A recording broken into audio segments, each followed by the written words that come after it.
Good afternoon. Um, what do you do, or what are some of the best things you might want to do when you have received a denial on your initial application? Okay, so you recall all the paperwork you had to do on initial. It's a little less arduous on reconsideration, I would say, quite a bit. But there's some really important things to consider before you pop out your appeal.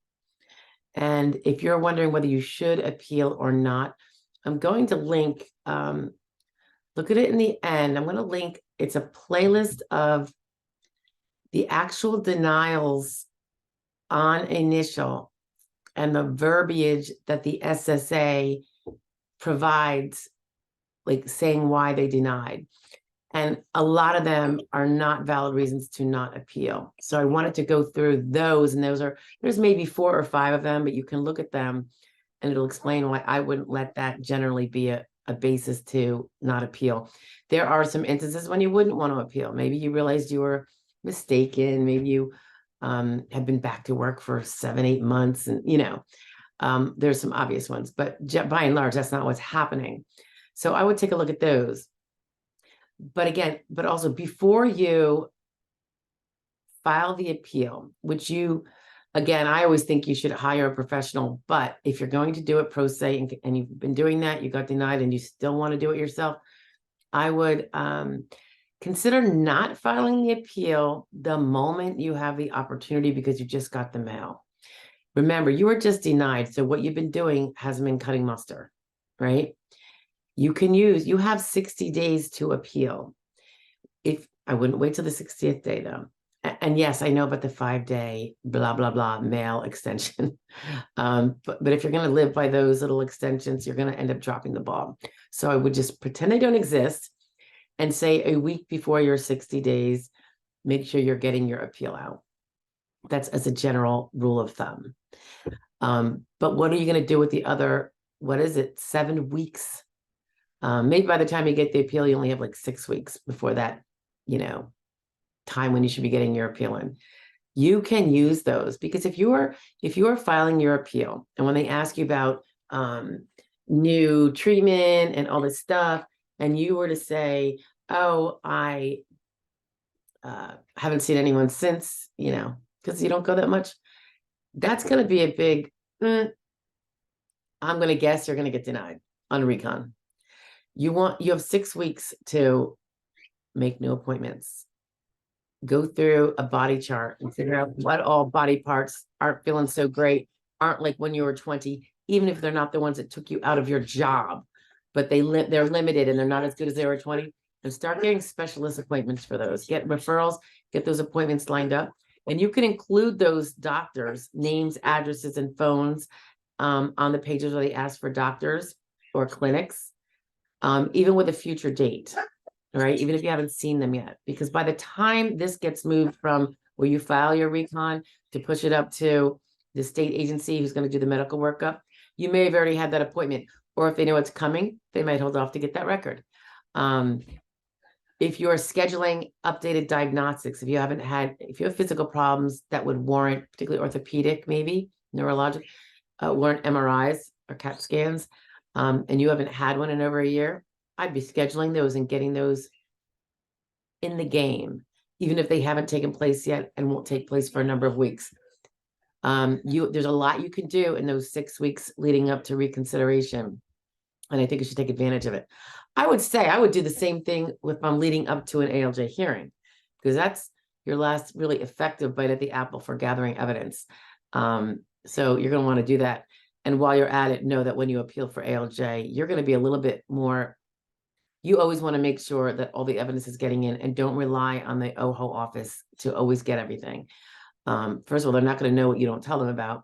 And secondly, if they're not responded to, those records might not be there by the time your hearing comes.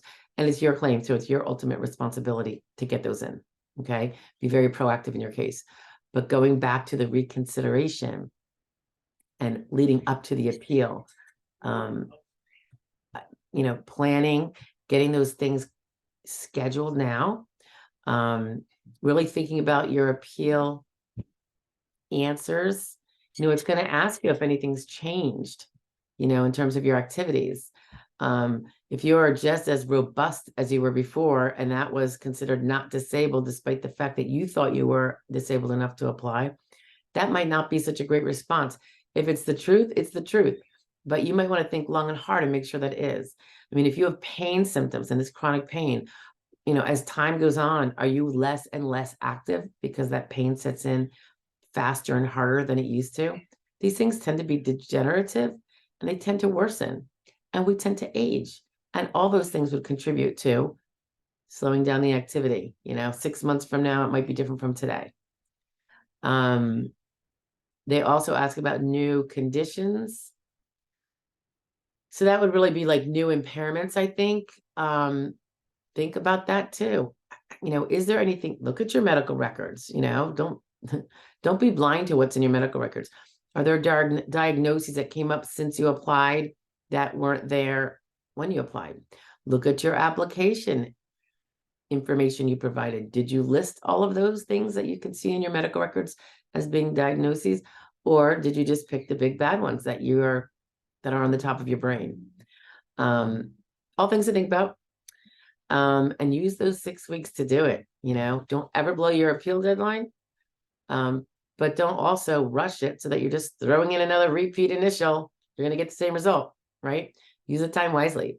I will also link, there's a video on all the things you can do during reconsideration to help strengthen your chances of prevailing on reconsideration. And that kind of ties in with this one. So I'll put that at the end also.